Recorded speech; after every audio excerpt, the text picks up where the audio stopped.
안녕하세요. 네, GSM 컨퍼런스에서 세상에 나쁜 AI는 없다. AI를 공부하고 있는 강사나입니다. 네, 여러분 혹시 화면에 있는 이 캐릭터들이 뭔지 다 알고 계신가요? 네. 뭘까요?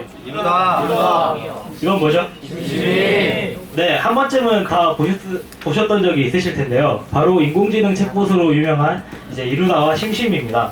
이런 대단하고 신기한 AI는 어떻게 만드는 걸까요? 자, 이게 뭘까요? 네, 1차 함수 저희가 몇 학년 때 배우죠? 중학교. 네, 뭐 대충 중학교 1학년 때쯤 배우는 1차 함수인데요.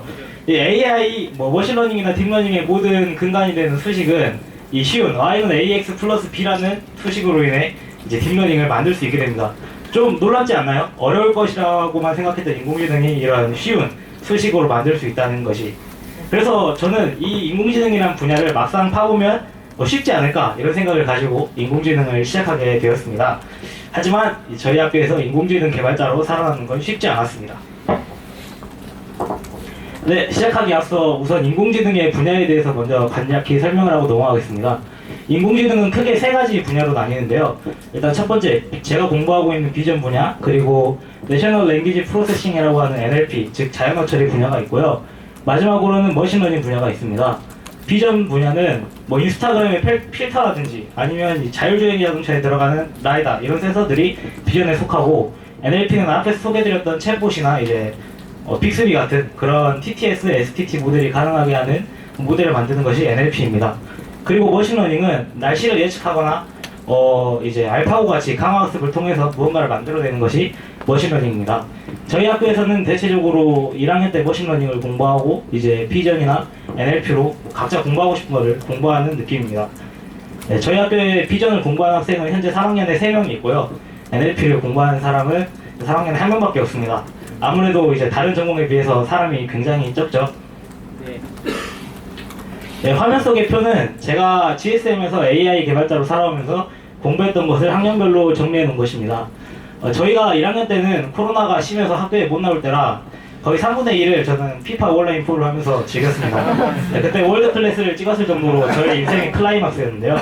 이제 근데 3분의 1쯤 지나고 보니까 이대로 살면 좀 안 될 것 같다 생각을 해서 급하게 파이썬 기초부터 공부를 시작하였습니다. 그리고 2학년 때는 무작정 논문을 읽기 시작하였고, 친구들과 모여서 AI 프로젝트를 진행하는 듯 다양한 경험을 쌓으려 노력을 했고, 이제 3학년 들어와서 또 논문을 읽고 수학 공부를 강조해 놓았는데 1, 2학년 때 안 하는 수학 공부를 3학년 때 몰아서 했습니다. 왜 1, 2학년 때 안 하고 3학년 때 수학 공부를 했냐라고 물어보실 수도 있는데, 이제 제가 이 수학 공부가 중요한 이유를 회사에서의 AI 개발 프로세스와 GSM에서의 AI 개발 프로세스의 차이를 통해 설명해 드리도록 하겠습니다. 자, 원래 보통 AI 개발 프로세스는요, 첫째 데이터 수집, 두 번째 데이터 전처리, 세 번째 모델 개발, 마지막으로 모델 배포 순으로 이루어지는데요. 데이터 수집은 직접 데이터를 사진을 찍어서 만들거나 엄청난 구글링 실력을 발휘하여 여러 가지 사이트에서 데이터를 많게는 몇백만 장에서 몇십만 장 정도 가지고 온 편이고요. 데이터 전처리 부분은 이제 AI 개발 프로세스에서 거의 80%를 차지하고 있을 정도로 아주 중요한 부분인데, 넘파이나 판다스라는 이제 파이썬 라이브러리를 통해 데이터의 결측값을 처리하거나 데이터의 분포를 조정하는 일을 합니다. 그리고 모델 개발은 인공지능 하면 딱 떠오르는 게 모델 개발인데, 파이썬과 텐서플로우, 파이토치를 이용하여 모델 구조를 개발하거나 훈련하는 역할을 합니다. 마지막으로 모델 배포는 모델을 이제 웹에서도 써야 할 거 아니에요. 그래서 그걸 서빙하기 위한 경량화 후 배포 작업을 담당하는 분야입니다. 회사에서 AI 개발 프로세스는 어떻게 담당이 되냐면, 우선 데이터 수집은 SI 업체에서 수집을 합니다. 왜냐하면 이제 회사에서 고용한 연구원이나 데이터 과학자들이 데이터 수집을 몇십만 장씩 직접 하지는 않을 거 아니에요. 그래서 이제 SI 업체를 통해서 회사에 필요한 데이터가 딱 몇백만 장씩 모으는 편이고, 이제 데이터 전처리 같은 경우는 데이터 과학자를 직접 선임을 해서, 근데 이런 데이터 과학자들은 좀 고학력분, 카이스트나 이런 서울대 학사 정도 되시는 분들이 데이터 전처리를 맡으십니다.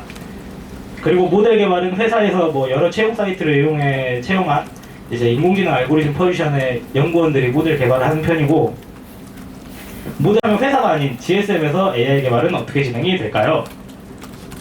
네, GSM에서 AI 개발 프로세스는 우선 데이터 수집, 제가 합니다. 데이터 전처리, 제가 합니다.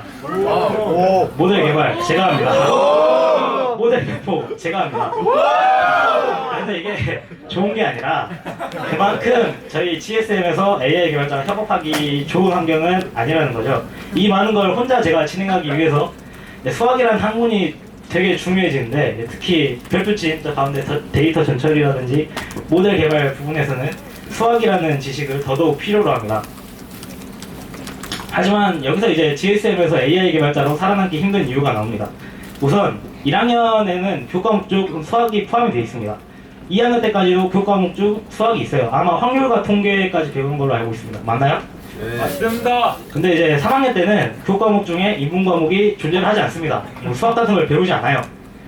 그래서 아무리 저희가 확률과 통계까지 배운다 해도 AI를 진짜 제대로 공부하려면 뭐 미적분이나 확률 분포 같은 그런 부분까지 짚고 넘어가야 되는데, 우리 광주가 뭐 AI 중심 도시라면서 3학년 때 수학 안 시키고 뭐 확률과 통계까지 배운 걸로 내가 취업을 해라 이렇게 나오는 건 저희한테 좀 어려운 거죠.